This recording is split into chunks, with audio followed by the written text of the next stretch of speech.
Ararri jaalalli waaqayyoo haala bakka jirtan hundumaatti isiniif haa ta'u. Saba waaqayyoo dammee Itoophiyaatti kan argamtan maraa fi lafa bakka jirtan hundumaatti nagaa ararri jaalalli waaqayyoo isiniif haa baay'atu. Akkam jirtu nagaa keessan fayyaa keessanii an nagaa dhagalata waaqayyoo waaqa nagaa nuuf laatiif immoo galanni ulfinni kabajni guutuun haa ta'u. Maqaan Yesuus haa kabajamu.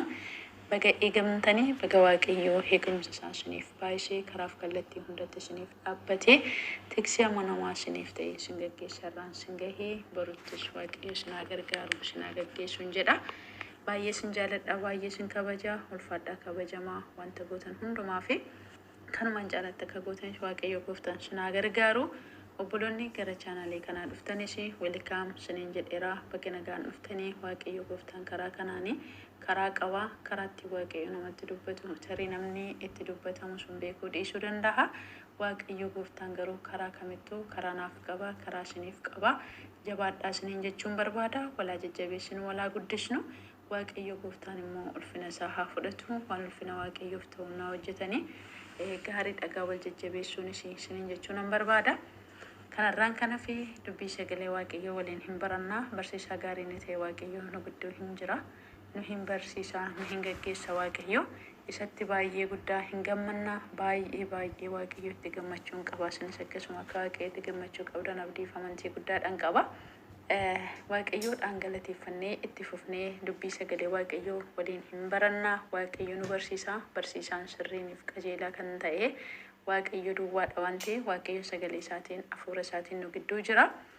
Warri dubbii kana dhageessanii hin beekne dubbii kana akka dhageessan abdiif amantii guddaan qaba. Gara dubbii kanaas dhuftanii boqonnaaf nagaa guutuu akka argattan abdiif amantii guddaan qaba. Biyyi lafaa nagaan qabu, biyyi lafaa boqonnaan qabu.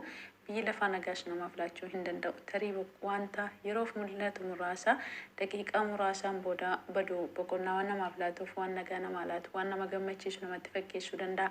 Hin fakkeessa malee isa keessayyuu immoo nagaa waan fakkaatu gammachuu waan fakkaatu sana keessayyuu nagaaf boqonnaan hin jiru. Nagaan guutuun kan jiru dhugaadha. Gammachuun guutuun kan jiru waaqayyoon keessan. Namni gara waaqayyoo dhufee hin gaddu, namni gara waaqayyoo dhufee hin gammada, hin boqota.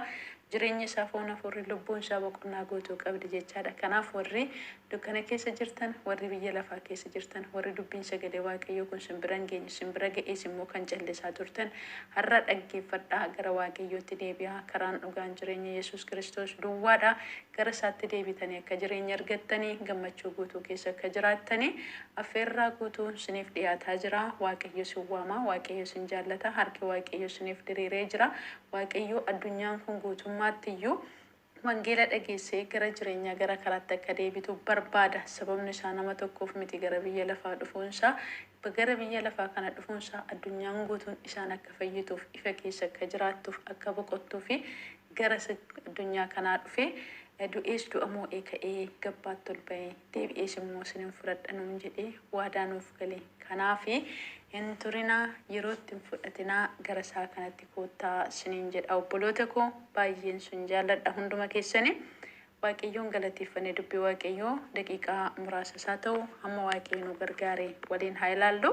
Guddaa baay'ee si galateeffannaa waaqayyo abbaa keenya jabaaf amanamaa qulqulluu maqaa Yesuus Kiristoosiin galanni ulfinni guddaan siif haa ta'u. Ati jabaadha, ati qulqulluudha, ati beekaadha, ati danda'aadha. Maqaa Yesuusiin eebbifame. Nu gargaarteetta, nu baatteetta, nuuf taateetta, nu gaggeessiteetta. Gaggeessaa gaarii tiksee amanamaan kan akka kee hin turre hin jiru. Jiraachuus hin danda'u. Maqaa Yesuusiin kabajame, eebbifame. Ammas yaa waaqayyo gooftaa ati yeroo kamittuu yeroo namaaf qabdaa, bara namaaf qabdaa, haala namaaf mijeessitaa, nama dandeessa, nama baattaa, nama gargaartaa. Kottuuti ati yaa waaqayyoo ulfina keetiin gidduu keenyatti argamii nu barsiisi. Akka hubannuuf ati sammuu keenya bani. Yaadni keenya waaqayyo hundumtuu jireenyi keenya guutummaani si keessatti to'atamee hubannaa gaariidhaan dhageenyee hojiirra akka oolchinu ati yaa waaqayyo nu gargaari. Humni kee ayyaanni kee tokkoon keenyaaf haa baay'atu. Waan hundumaa gootuuf ulfaadhu. Kabajami, eebbifami. Saba dhagaan yaa waaqayyo gooftaa ati gargaari. Dhagaanii gara kanatti kan dhufaniifis yaa waaqayyo gooftaa gurra hubatu laadhuu fi humna yaa waaqayyo laphee isaanii qabu, yaada isaanii qabu, sammuu isaanii qabu raawwadhu jireenya isaanii irraa hidhi.